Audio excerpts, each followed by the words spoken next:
I pledge allegiance to the flag of the United States of America and to the republic for which it stands, one nation, under God, indivisible, with liberty and justice for all.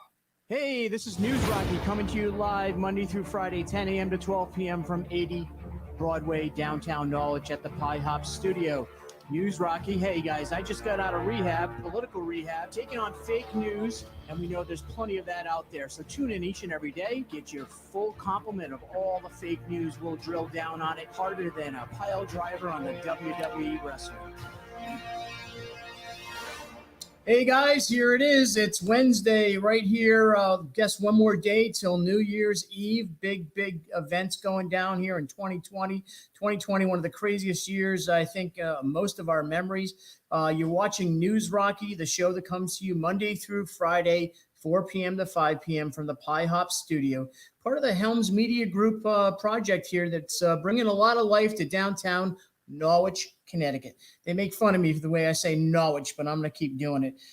We have a very, very special guest today, someone who I would call a very good friend and colleague, former, someone who is serving in the State House as a state representative, believe on her third term, and on the phone, who is going to be covering several topics, including COVID, the upcoming legislative session. We'll talk some national stuff, some constitutional things, because I think Anne really brings that to the table. I am talking about Anne Dauphinais, my good friend, the state representative in the 44th district, right, Anne? Yes. Yes, the 44th. How are you doing today, Anne Dauphinais?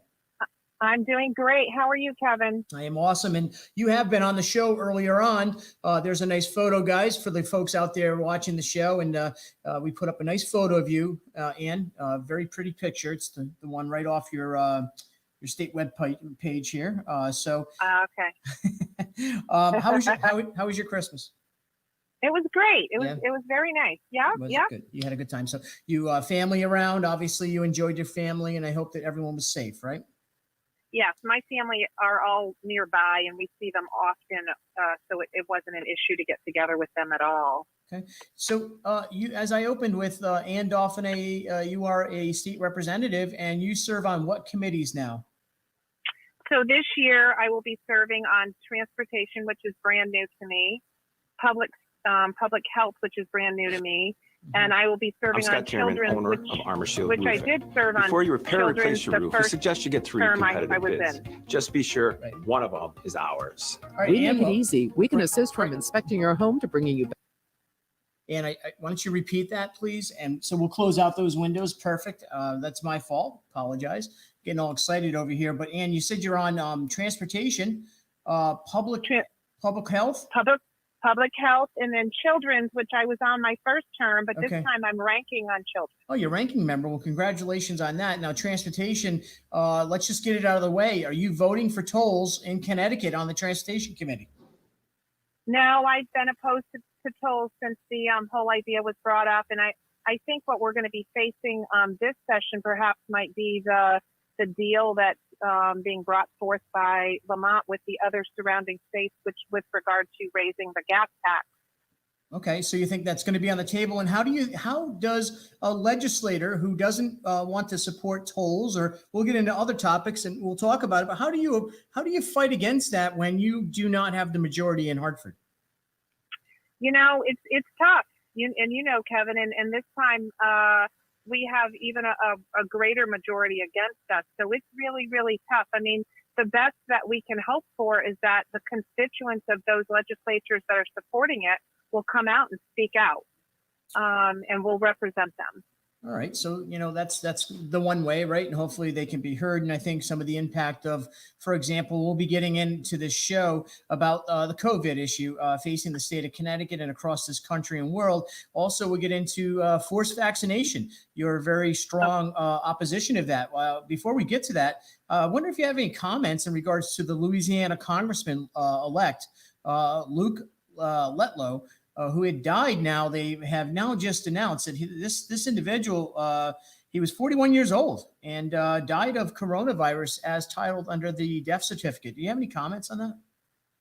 Well, that's interesting. I don't know his medical history, and I know, as you know, I'm a nurse. So there's a lot of factors that have to be considered, and I don't know any of them. In fact, you're the first I'm told of it. I have been out on the road all day, so I didn't hear any news with regard to that. But there's a lot of reporting that the testing that it's done is not always reflect specific to COVID. Sometimes there's another underlying condition and there were complications with that and the person happened to have COVID.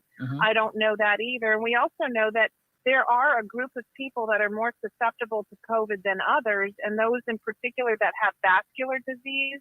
And there's even been some comments and reports out that depending on what blood type you have. So it's very intriguing and interesting. And I think, in my opinion, Kevin, the most interesting thing is there's nothing really been very consistent with this virus, right? We hear of, all different factors that are playing into it, right?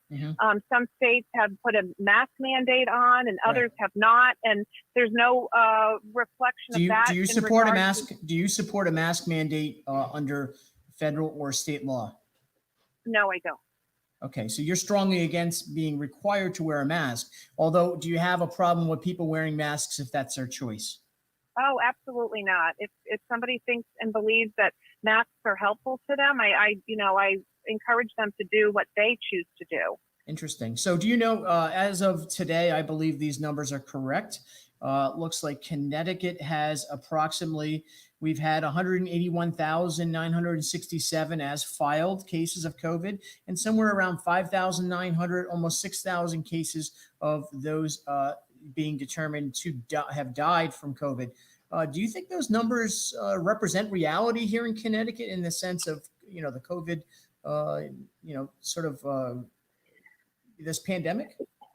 I really do question those numbers, and not on my own, recourse, but I look at many of the reports that are coming out with regard to individuals having, for example, someone might have terminal cancer, and then just before they die, they get COVID, and they were terminal at that point in time and had COVID on their record, and they've been deemed to have the cause of death COVID.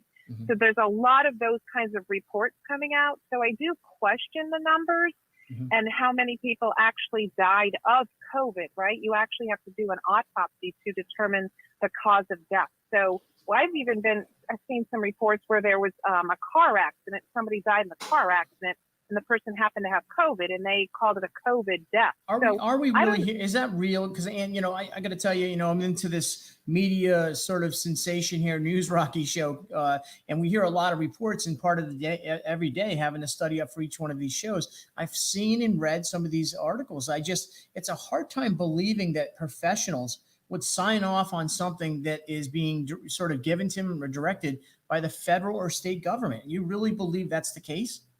Well, I've seen professionals come out and make testimony that they've been forced into a position to have to do that, and then they've been censored, and then you see no more of it. So I actually do really question what's going on with the numbers. There's a huge fear factor going on, and don't get me wrong, COVID is real. People do die from it. For some people, it's very serious. So I'm not trying to undermine that in itself. But we also see other things. For example, Kevin, the flu has become obsolete in the past year, right? Right. Yeah, I haven't heard anything about the flu. Oh, you haven't? That's because people, they're saying that the flu numbers are way down, if not almost down to zero. So it makes you look at that and say, okay, what's going on here is the COVID, if you will, now the new flu. And, so there's a lot of things that you have to question. And look, I question everything. I don't believe the media ever. And if there's a report made, I always do the research on my own, or reach out to professionals I trust and look at and weigh it out, right? You have half people saying one thing and half people saying the other, and you want to look at the evidence or the science and say, okay, what seems reasonable and sensible here? So interesting. And that's something interesting you say that. So on the national level, Anne, and state representative, I hope you don't mind me calling you Anne. No, absolutely not. The coronavirus cases nationally here are coming in around just around 21 million, 20 million 343,000, whatever. Out of that, we have 347,713, as this report has in front of me, listed as deceased. And an interesting story here, or part of the story, is the recovered number, which is 11,878,204. I'm not a math major. 20. Let's see, 40. I believe I believe the percentage is that the survival rate is 99.6%. That's or where we're something going. around Yeah. there. Yeah. So you're talking about a really high survival rate of what would be normally called the flu. Actually, basically on the other side of this, the flip side, so to speak, as you just pointed out, the flu fatalities, deaths this year are really non-existent, right? Yes. From what I've seen and everything I've seen, reported, again, I always question everything. So, I haven't done further research on that, but that's what I'm seeing. What do you say to someone out there that might be listening? And there are folks out here, and this show's kind of picked up a little bit since we talked last. And we're in South Carolina. People commenting yesterday with people in Florida and all over the country. And there's a different opinion, right? Wherever you are, there seems to be on the East Coast here, especially in northeastern, the northeastern part of the country. We seem to be very conservative. When I say conservative, in the fact of really going after this science approach of COVID. Although other parts of the country seem to be opening and running things a little bit looser. What do you say to someone though, say that lost someone, a loved one, to COVID, that believes that we all should be wearing masks and we should all be having a vaccination? What do you say to that person who might be a constituent, for example? Well, I say, look, first of all, my heart goes out to anybody who loses a family member, whether it's from COVID or anything else, right? We don't want to see that happen to anybody. My mother is 86 and I have an elderly aunt who's 88, and they're both nearby, and I look closely after them. And, for sure, I wouldn't want to see any of my family members get COVID, nor would I want them to get the flu or pneumonia or fall and break their hip and the like. But, I would first say I'm very, very sorry. And I would first say that those choices are very personal. I think that you have to do what is best for you. And people always say, well, believe the science. But if you look and you do your investigations and your research, there are science on both sides of that. There are many, many immunologists, epidemiologists, virologists, scientists, doctors, and the like who've come out and said, varying different things that the media is letting you know with regard to COVID. So I always say, do your research and then you do what you think is best for you and your family. That's good. Well, so you said you're more of a libertarian. You are on the Republican side of the House, and you're more conservative than the folks on the other side. And we'll get into that in a minute on some of these upcoming sort of debates and legislation we'll see this year in 2021 in Connecticut. But you're also very libertarian. I mean, if I ask you, I'm going to throw some. Listen, I know you're open book. Legalize marijuana. What do you think of it? I think it's a personal choice, and I think it should be legal. So there's your Republican guys, all you liberal Democrats that want to yell at me all the time. You'll never get a Republican to support that. I promise you I would. I got one. Now we need to get another 10. But anyways. Well, look, the arguments, the biggest arguments right now are that it's federally illegal. So if we legalize something that's federally illegal, you could still, face the court with it federally. Right. And then the second biggest argument is the testing. They have no ability to test it. And because I respect you, I'm gonna have an open conversation about and they were talking about recreational marijuana right now. But I do want to get back to COVID because you are in public health and you are a nurse and you are a strong opinion on that. But in regards to the legalization of federal not being there yet, but in the state of Connecticut for recreational marijuana, I have a gun permit. Obviously, I'm a 2A supporter. You know that very well. I also am considering, do I go and use an alternative opportunity through a medical card system that is legal in the state of Connecticut? But if I was to go and get that card, wouldn't I really be under federal law required to surrender my license, my firearm license? I believe that's still the case. Yep.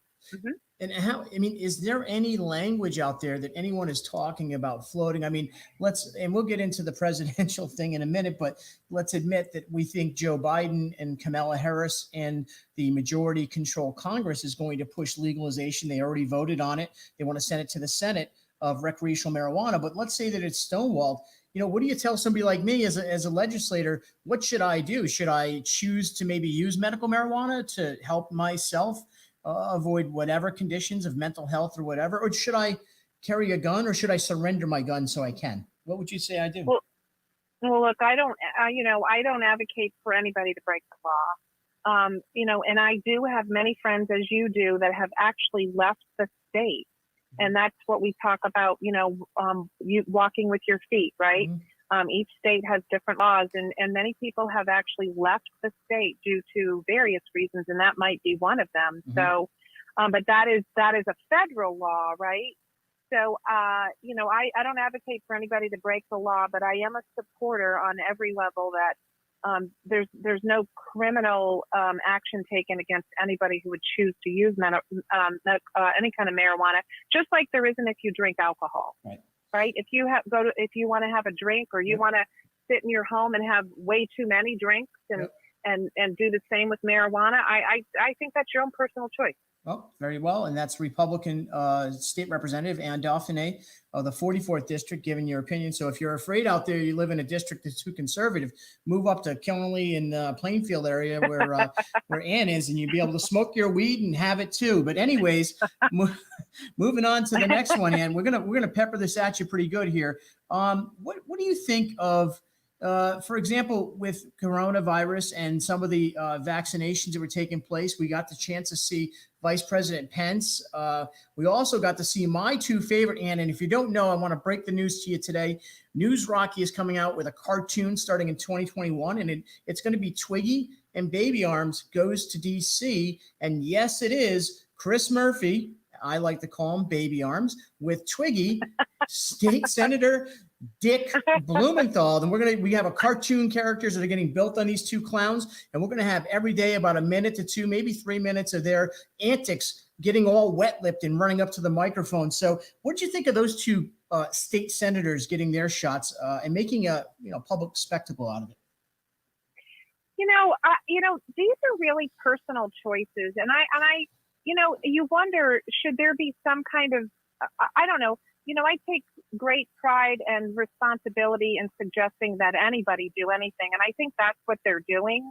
They're suggesting that it's safe and effective and everyone should join in. And, I could give you much information that would suggest otherwise. And I think, none of us should make anybody feel that they should have to take it or should take it. Mm-hmm. I think those are personal choices. And again, I think there's a lot of research to be done. We know how that was fast-tracked, right? Why don't you let the audience hear from you? And I do want to say to you, though, and you're talking about, I want to get back after you talk about the fast tracking. You had a very big controversial comments coming from at the federal level, or excuse me, at the Congress level.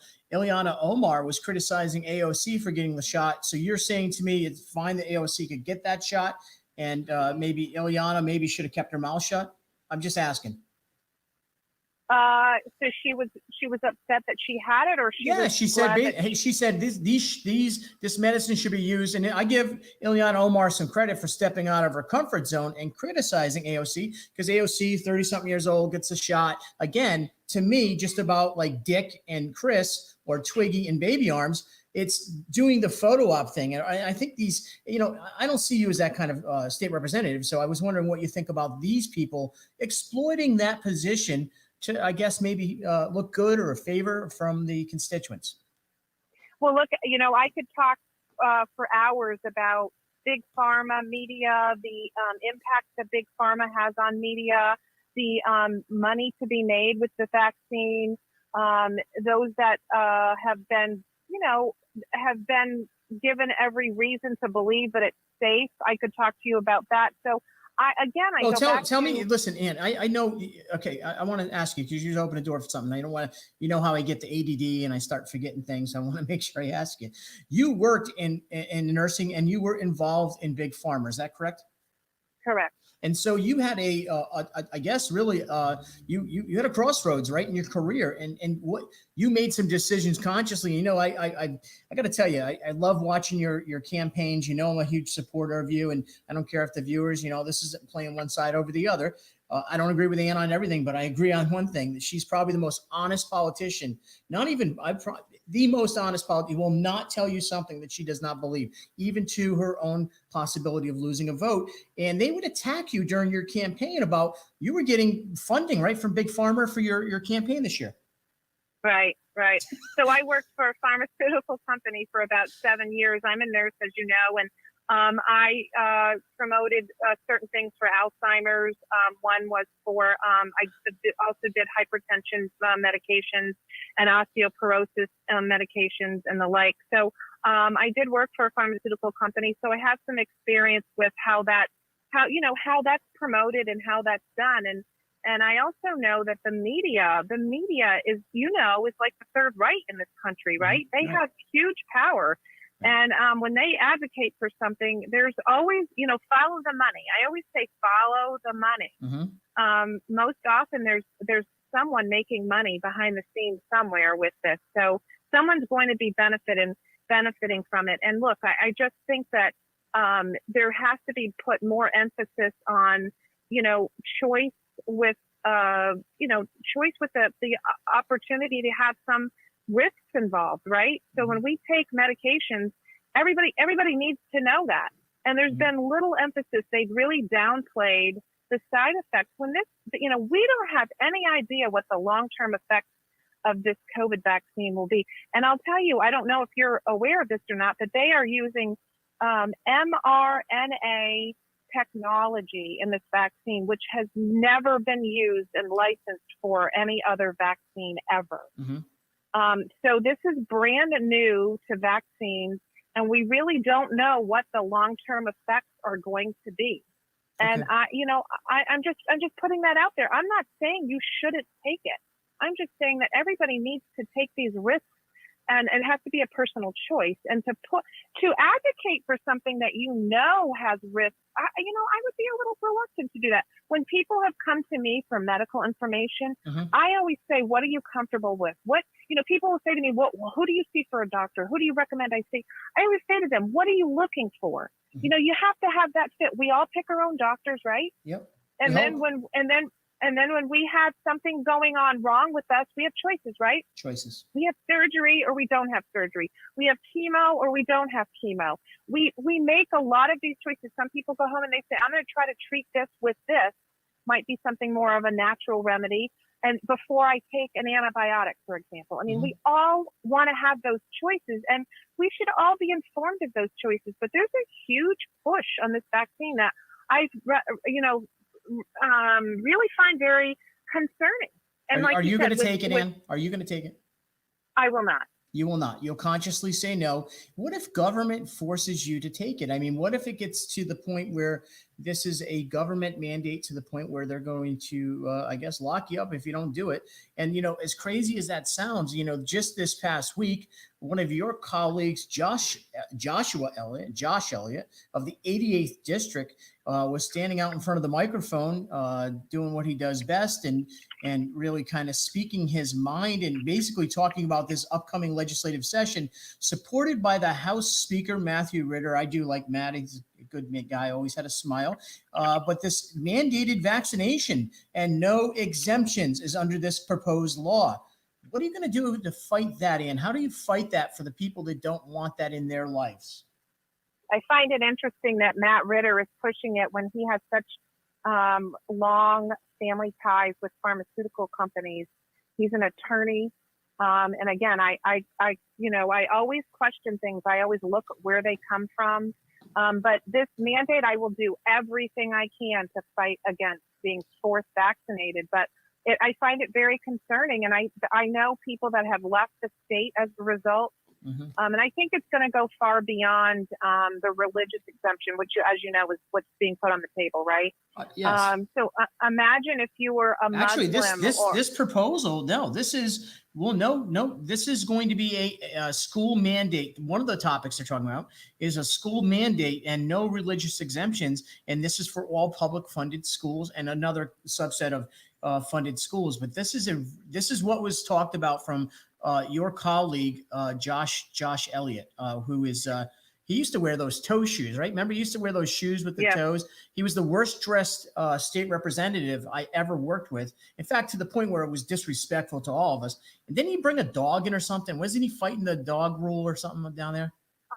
Yes, I think he was. Yeah, he wanted to bring his dog to work or something every day. For comfort. Is it the when you bring a dog in to help with your comfort, an animal to keep you calm? So he's got he was fighting for that. Yeah, so he was, I can't remember what the term is used for it, but yes, I remember him doing that. There's a petition going around, remember? But this is Josh Elliott, who, and you brought up a little bit about, when you talk about Matt Ritter and sort of you talk about how things look behind the scenes. And I, as I said, I think Matt's a nice guy, but when you do look up, and he's a partner with Shipman and Goodwin LLP, and he's been, and he's now the House Speaker, certainly is raised the question. You say their association to pharmaceutical could lead to some concern here. Is that correct? Mm-hmm. Of course. Has that been publicly put out there though, Ann? Is that public right now, or is that kind of, we're just going to keep it? Oh yeah, I've seen it. I've seen many posts with regard to that, and I know it was brought up last year. But the religious exemption is so right. Some states have 3 opportunities for you to choose not to vaccinate. Number one, it's just a choice, right? You just say, I just don't want to vaccinate. You don't give any reason at all. The second one is because it's a religious belief, right? That you believe that you don't want to. And the third one is a medical exemption. So right now, this state only has medical exemptions and religious exemptions. And they want to remove the religious exemption. And not only that, though, Kevin, it will go far beyond that. So you talked about public schools, but the last proposal on the table last time was to include private schools. It even went so far as to include colleges, and it went even beyond that with online courses. So there's an agenda here to push and mandate vaccines for everybody. Do you think vaccines, this tracking system? I had Lori Hopkins Cavanaugh on yesterday. I had her on twice. She is one of the more entertaining, exciting. You know what? I love Lori because she is who she is. She says what she says. Do I agree with everything with Lori? No. Do I agree? We don't all agree, and that's okay. But she's honest about herself. She talked about this, and we're going to have her come on because I went up to the rally. Actually, I covered it live for News Rocky and did some remote interviews. 2 or 3 weeks ago, she was up at the Dodge Stadium area. She organized this event on this pushback right in front of the COVID testing site. And I had a lot of great interviews, a lot of great interaction. But Lori is telling me yesterday that this is all a plan with Bill Gates. She kind of associated this to the deep, dark state, Bill Gates. And she also said that they are actually basically imprinting us. And now they're going to be able to track us through some of these techniques in the virus debate over vaccination. Do you have any comments on that? Well, I mean, I've heard that. I don't know that that's true. And again, I don't believe everything I'm told. I do my research, and I think, you don't want to get conspiracy, right? You don't want to think that there's, these chips inside the vaccine. Do I believe it's possible? Absolutely.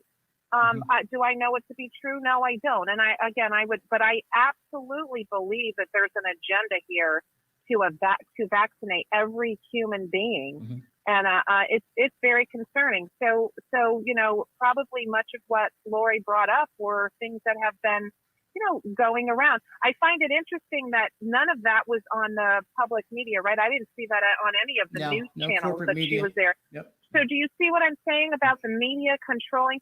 Have you heard of much talk about anybody getting the vaccine and any side effects? I mean, only a few things I've read online, and quite honestly, to that point, very limited amount. But the things I've been reading are very concerning about people's reaction to this. It's a drug being put in your body. You're a former pharmaceutical nurse. Right. So I'll add to that, right? So we have heard all of these things: mask up, social distance, lockdown, waiting for the vaccine. When the vaccine comes, everybody should run and get it, right? But if you heard anything about good care of yourself, right? Staying hydrated, having vitamin D levels up, taking zinc, taking vitamin C, taking elderberry syrup, taking good care of yourself, getting good rest, make sure you get outside and get fresh air. There's none of that. I have heard none of that talk. So now, do you see where all the push is? It's all about pharmaceuticals, right? And look, I am a big advocate for modern medicine in its place, but I also think that we should do all that we can to do good health, self-care, right? Good diet.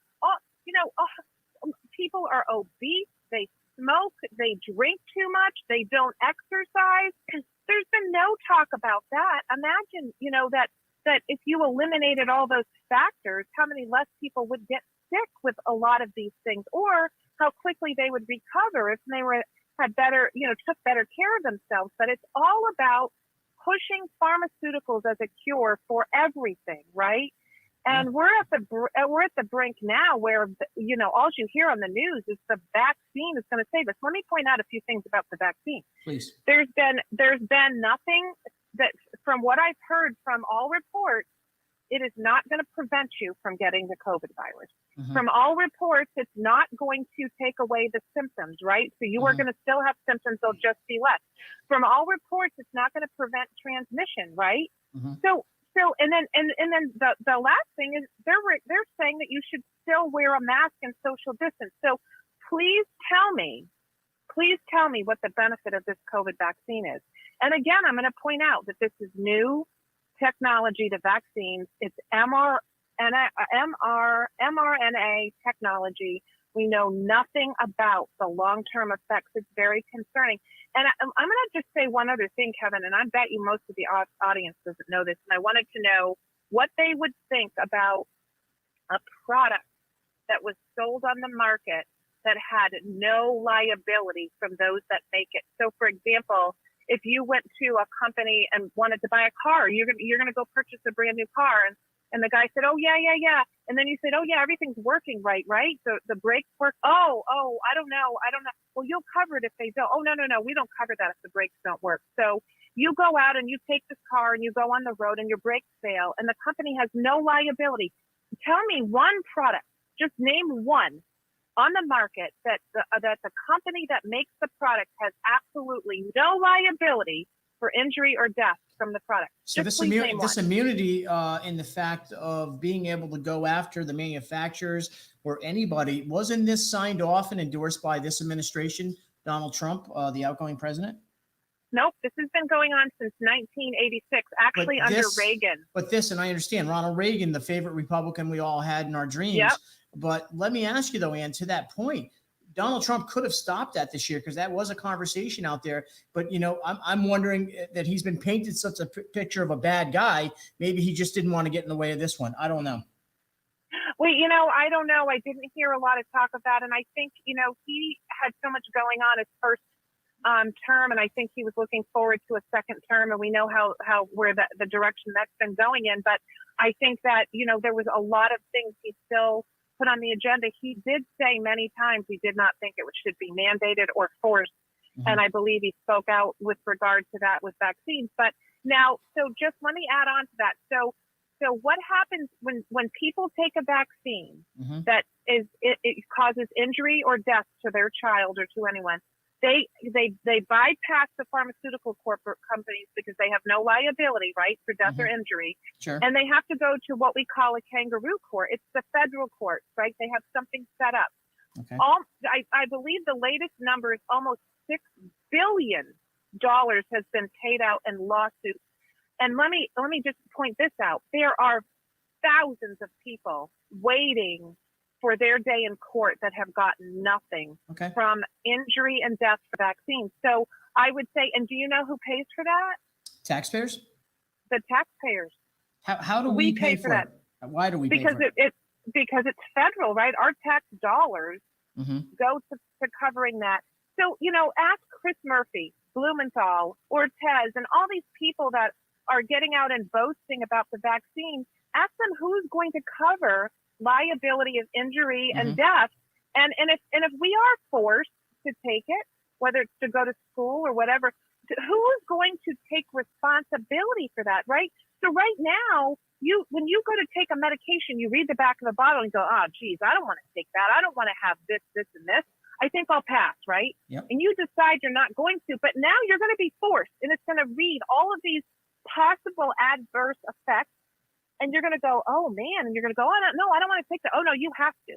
If you want to do this, you're going to have to do that. If you want to do this, you're going to have to do that. And can you imagine? We live in a free country. Is it free? Right? We're supposed to be in the freest country in the world. And this is where we're going. Right. Well, Anne, you're leading me down a street of conversations here. The COVID is tied into the situation. It definitely has impacted our economy. What are the constituents in your area, your part of Connecticut? What has been the biggest concern for those folks up there? And maybe give us a few comments on the economy and business. So, we have been crushed. This, in particular, the restaurants, as you know, I've had landlords call me.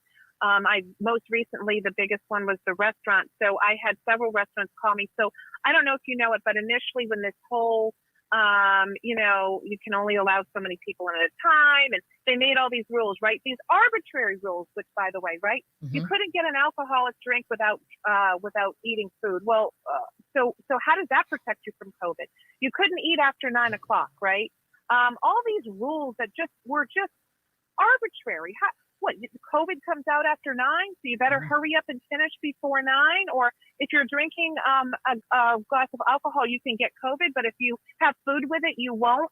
So this started up something, and then apparently some restaurants reached out and said, well, what there was a lot of question on what kind of food has to be served. So they came up with this arbitrary list of food that the bars now have to serve with a drink. So if you go into a restaurant, you can't just have a cup of soup. You have to have a bowl of soup. Right. So who's making these rules and laws up? Who's doing it? You know what? I'm assuming it's the public health in the commission in Hartford. I mean, it came down from the executive order, which we know is from Governor Ned Lamont, the governor of Connecticut. And so he did the executive order here. And you're saying, in your opinion, this is not only devastating businesses, it's also really infringing upon all of our freedoms. But, to your point, wasn't there some sort of company, a consultant company that came in and helped them, meaning the now Ned Lamont administration, establish these rules? Or how did he come up with them? Bipartisan? Did he do through the legislature? The legislature has had no seat at the table. Now, I'm quite sure that perhaps Governor Lamont has talked to his own members, maybe a few from his own side, but I can promise you that the Republicans have had no seat at the table.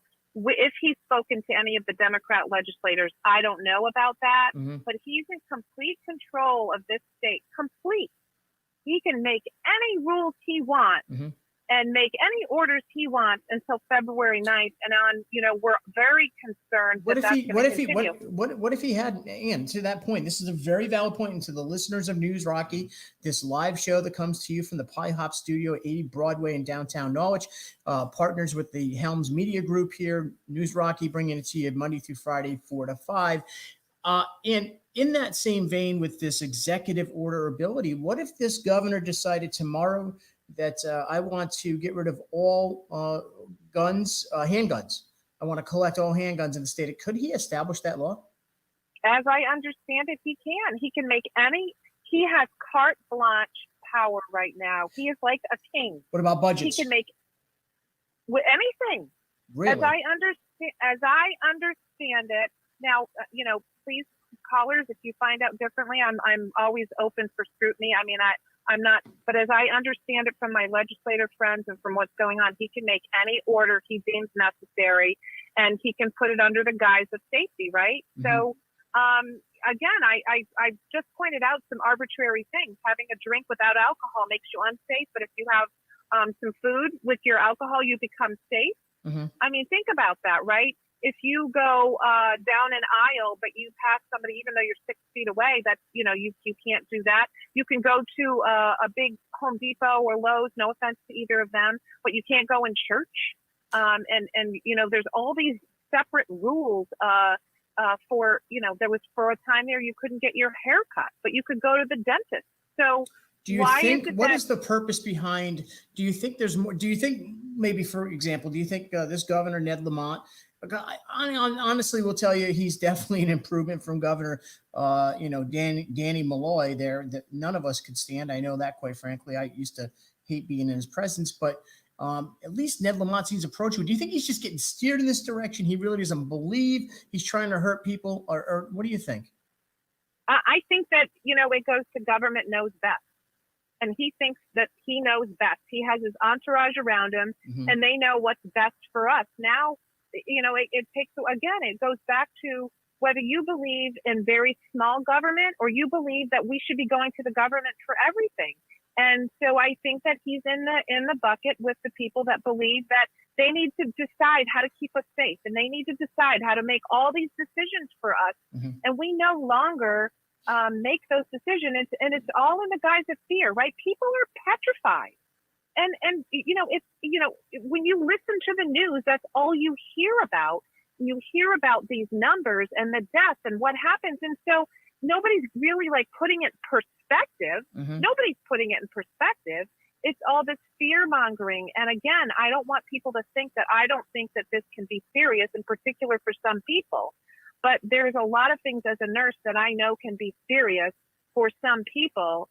And so again, is who should make these decisions? And I would argue, I think initially, Kevin, when he came out and said, look, we need 2 weeks to get our medical facilities up and running to a place where they can handle a huge increase at one time of sick people. I think everybody could have gotten behind that. We all said, okay, well, even though I believe we should all have the choice of where we go and what we do, okay, he's asking for 2 weeks so that they can get the medical facilities well staffed, get the equipment they need. But where are we now, Kevin? We're now on February 9th. We'll be 11 months into this governor taking over our state, telling us what we can and can't do, having complete, I said, king powers. He's like a king. So he's the king, right? King of Connecticut at this point with his executive powers. And the legislature is going back into session. What is the purpose for you to go back into session if he extends his powers? Well, many of us have asked that. And he, not only is he still have power, but he has the power to extend his power. He alone has the power to extend his power. Who gave the governor this power? This happened in the early 1900s, as I understand it. It was put into law, and I think during one of the wars, I believe, as I understand it. When was the last time it was used, Ann? Do you remember? Does anyone know? Any historians out there? I don't know, and I'm not even sure that it was actually ever used after it went into place. And I think, like many laws, right, Kevin? They're all done with these good intentions and never with the idea that they will be abused in this way. And I'll give you an example, right? I'm going to give you an example because you talked about the federal government and some of the things that have gone on. So that I call it the omnibus bill or the aircraft carrier bill with the COVID relief package inside of it, right? Inside of it. And I know that you've read how many other things that bill, that almost $1 trillion bill funded, right? Pakistan, I think Pakistan, they were going to do some kind of transgendered studies in Pakistan. I think I read something about that and several others. Do you think that this whole political nightmare has been a play for the political control, not just in this country, but in Connecticut over this election cycle? Well, I guess what I was trying to point out was I cut you off. No, I was just trying to point out, and and I know that we have faced these as legislators all the time. They put something good in a bill that we could get behind, right? Right. But the rest of it is a bunch of garbage. Right. And you're saying, so what happened during my election and what happens to many people? Anne Dauphinais voted against the insulin bill that will help hundreds of thousands of diabetics get lower cost insulin, right? Anne Dauphinais voted against the energy bill that will help everybody with these high costs of energy. Right. So So we have these big bills. So this COVID relief package was inside this huge bill Right. that didn't help anybody with regards to COVID. Mm-hmm. It did nothing, right? So we gave $600 to all those people that qualify for that money. Now, if you had taken out all the rest of that, Mm-hmm. I believe somebody did the numbers and said how much money every United States citizen could have gotten, right? Yep. You took out that Pakistani piece and Yep. every other foreign country that got all this stuff. But, the media does not, you didn't hear about that in the media. Right. The media never talked about the garbage that was in that bill. Do you think And, the corporate media and News Rocky, the show News Rocky, we take this topic on very seriously. Do you think they've created this energy and honestly for purposes of governmental sort of relationships? If it's with the presidential election here in Connecticut, we do see this energy seems to be, and it's amazing. They work hard at destroying anything that's out there that contradicts what seems to be the control party politics in Connecticut across the country. How much is Connecticut's news influencing what's going on here with Ned Lamont, the governor? Do you find that to be the same as the national? Absolutely. Really? So you feel like you're Absolutely. suppressed as a state representative, that you don't think you can get your point across? Or if you wanted to, say, make a quote to the Hartford Crooked Current, you wouldn't be able to get a point across? They wouldn't even listen to you, right? I can't tell you how many times I've been interviewed and what I've said has been picked and chosen and chopped up and never comes out. Even when I have shared the sentiment before and after my interview, they know how strongly I felt about it, and it never comes out in the way that you said it. If you read it and you go, that's not how I said that. Right. Out of context in the way you want to hear it. Look, I follow the social media on my phone with Facebook. I put a lot of posts on Facebook, so I pay attention to that. And we know Facebook, Twitter, and the like are all getting censored, right, by, the owners of those companies. I can tell you that I put out something not too long ago with regard to COVID. A doctor came out speaking about some concerns, and it wasn't up at 24 hours, and it was said it was fact-checked and untrue. Interesting. So apparently, what's going on, Kevin, is, you'll hear Ned Lamont and all of those that report to us say, follow the science. And it drives me crazy, right? What they should be saying, this is what they should be saying. Follow the science that I believe in. Because this is what I embrace, and I want all of you to follow that science. They don't say, well, there's a couple of different, belief systems out here, and there's been several different studies, and they all vary a little bit. And they don't tell you that. They tell you what they want you to hear and what they want you to embrace. And you're not allowed. And you're a fan. You got fans popping up. I'm going to tell you honestly, you got a whole fan group on our social media live. Tammy Stott, the whole crew, Dana, you got people, Leanne, they love you. You're like a rock star, and you're speaking. You're almost like the Bernie Sanders of Connecticut. That's what I'm seeing here. Oh my God. Huh? Can you do a Bernie? So, but can you do a Bernie Sanders impression? I cannot. I think he's, I couldn't possibly do that because I don't believe in anything he talks about. Again, big government. As you know, I believe that government needs to stay out of our lives. Yep. We need to be free to make those choices for ourselves. And Yep. that's what I will fight for and advocate for it. And anybody who knows me and has voted for me knows that I'll always stand on the side of personal choice, whether it's medical choices, how to raise your children, what religion you choose, right down to, anything, right? It's, and I also believe, let's take that. I know we didn't talk about the housing bill either. Please do. Ken, Quick. but, Got about 10 minutes left. We'll keep on going. Go ahead and get into it. Well, I just wanted to throw, that's another bill that's out there where the state wants to take over.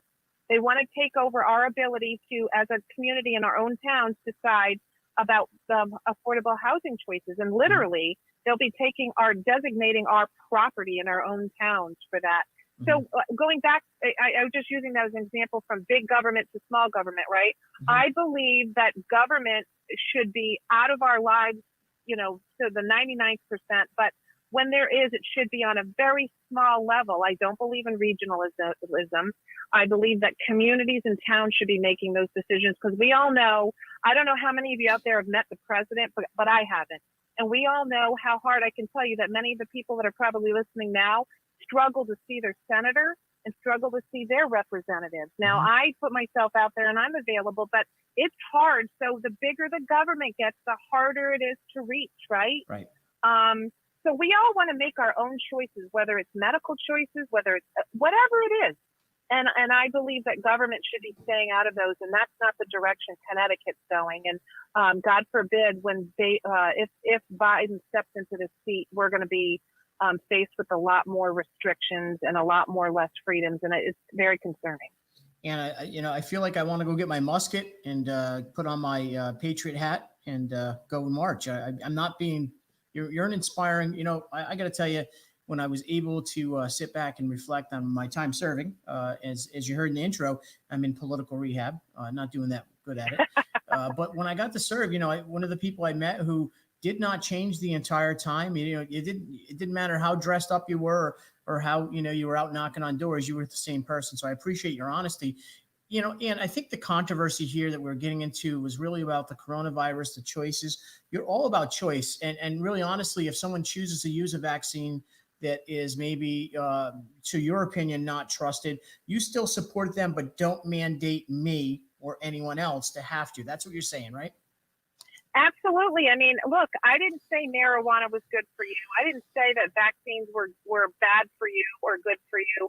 I say you do your research and you understand. I personally believe there's a lot of things that in vaccines that I think that should be giving us reason to pause and reason to perhaps make other choices. But I'm not making that choice for you. And I think each and every one of us need to make those decisions on our own. And again, Kevin, I think you really need to challenge your listeners to bring, I want to see one product out there, just one, that's put out there, and the company that makes the product has no liability for injury and death. Please, I beg all of you, do your research and find a company. And that's what we're doing. We're pushing this on the citizens of Connecticut and our children. And it's a quid pro quo, right? They can't have an education unless they take in these drugs that have potential side effects. Are you kidding me? Right. Now, So, can you imagine? But Kevin, can you imagine standing at the door of a school and looking at each child coming in and saying, "Oh, you're Muslim. Oh, you can't come in. Oh, you're a Jew. Oh, you can't come in. Oh, you're black. Oh, no, you can't come in. Oh, you don't vaccinate. Oh, you can't come in." But this is discrimination. I mean, you're presenting a lot of great facts. I just want to circle back because we have a lot of listeners, and they're not all, on one side of the argument here in News Rocky. A lot of Democrat, liberal, conservatives, as well as independents, and just kind of freedom thinkers like yourself. We're not saying, or you're not saying, look, you create a vaccination if you want. Create services that the people that want them can be provided, but don't force us. But what happens in the media, and the part of the media that covers you and covers many folks out there in this country, in this state in particular, and they call you cuckoo because you're saying they call you the anti-vax group, right? Is that an unfair? Please don't call them anti-vaxxers. But this is I'm not. I'm saying this is what they're saying. But I'm telling you to tell them they're not anti-vaxxers. These are people that want the freedom to make medical choices for their families and themselves, period. And I don't think that there's one person out there, not one, that does not want to take vaccines, that wants to take that ability for anybody to be able to do. I don't think that's what they're asking for. And that's the other thing that I'll tell you that happens to these people that want to force rules on us, right? They're constantly wanting to tell us what to do. We don't want to tell them what to do. We want them to leave us alone. Stay out of the way. Leave us alone. Get out of here. So we got about 5 minutes in. I just want to kind of wrap it up with some, whatever you want to lay out there. And I got to tell you, we got a lot of great engagement. We have a lot of folks that you're going to know. Please go back in and share this and post it and get it out there and ask every one of your friends to get 10 more friends to like it. That's the News Rocky Show. So we appreciate it. And where can people find you online, talk to you, concerns with emails? Want to throw that out there for the listeners? So I'm on State Representative Anne Dauphinais is my Facebook page. Please reach out to me there. I actually have my phone number pasted everywhere. It's 860-634-2102. That's my personal cell phone. I've never hid from that. I've always taken calls. On Facebook, reach out to me on Messenger, like my page, share my page. I try to keep it current with what's going on. I don't hide behind what I stand for and what I represent, but I'm a huge supporter of everybody having individual freedom, right? And we live in a republic. We don't live in a mob rule society. We live in a republic where we fight for individuals to have the individual choices and freedom to live the life as they see fit for themselves. And we're going in a very wrong direction, in particular in Connecticut. And you can if you look at every state that's ruled in this big liberal manner where there's a takeover of government, they're failing miserably. And they're in huge budget deficits. People are leaving. People have left Connecticut because of these choices being taken away from them, and they can't afford to stay here. And are you going to run for governor? No. No, because I'm going to ask the listeners out there: should Anne run for governor of the state of Connecticut up in 2022? I mean, maybe you team up with Bob Stefanowski, you run for lieutenant governor. Maybe you're the person he's been looking for. Maybe you're his Sarah Palin. Maybe you could, kind of play. Well, that's a loser. No, never mind on that one. Anyways, hey, listen, we had a great talk with you today, as always. And you always answer the phone for me. You're always kind. You're always genuine, and you always give the honest answers to the people. I love that about you. Quickly on the way out here, did you enjoy? We asked you early on. You enjoyed Christmas. Are you going to enjoy New Year's? Any special things going on in your life? I'm trying to to be honest with you, and I know you guys might think, oh, she's crazy, but I'm really trying to get ready, be prepared legislatively to get behind some of these things I really believe in. I'm trying to do my research. I have lots of friends out there. Probably some of them are listening and making comments that help me, and I appreciate every single one of them for their hard work and research. But I want to fight for every person's individual freedom in the state, and that's what I'm committed to for the new year. Thank you so much. And a great show today. Please promise to come back on legislative updates, as well as bring on some of your conservative caucus. We'll set up a panel review. And actually, the next time we're going to set up with you, Ann, I'm going to have in the studio, or at least on part of the panel, some people with different opinions. And as we tried to sort of work on that today, unfortunately, with the timing, we couldn't get it done. You were amazing today. You said it like it was, says it like it is, and I appreciate that. Happy New Year, Ann. We love you and we support you, and thank you for representing Connecticut. Thank you. Thanks, Kevin. Have a great day. Thank you. Bye-bye. All right. Bye-bye. So that was Anne Dauphinais, and again, the state representative in the 44th district. You know what? Like her, don't like her. At the end of the day, I don't think anyone could argue that she's a passionate person with respect, and she answers passionately and honestly. And, honestly, from my perspective, I served in the state house. I've served behind the curtain. There is so much fake and phony, so much corruption going on across this state and across this country when it comes to politics. It's nice and refreshing every now and then to actually have someone who actually can offer an opinion from the inside that's honest and not hidden, like the corporate media. I'm going to finish up with this last minute rant about this.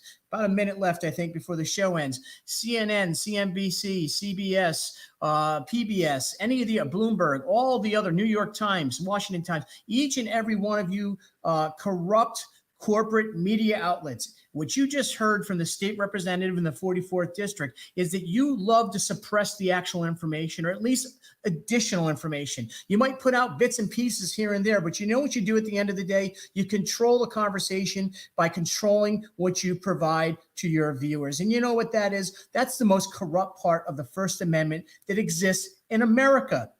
I hope this show is enjoyable for you. It is Wednesday, so folks, we're going to be taking Thursday and Friday. I'll do a short blast from the field. We're going to take those 2 days off. We'll be back here on Monday for our 4 o'clock show, News Rocky, that comes out of the Pie Hops studio at 80 Broadway, right above the Pie Hops restaurant. Come on down here. I think there's some kind of craft beer special thing going down tonight. You get some pizza, some craft beer. You check it out. We're right next to the Norwich Town Hall. This is News Rocky. Loving what we're doing, guys. Next week, we'll be back in the ring fighting fake news.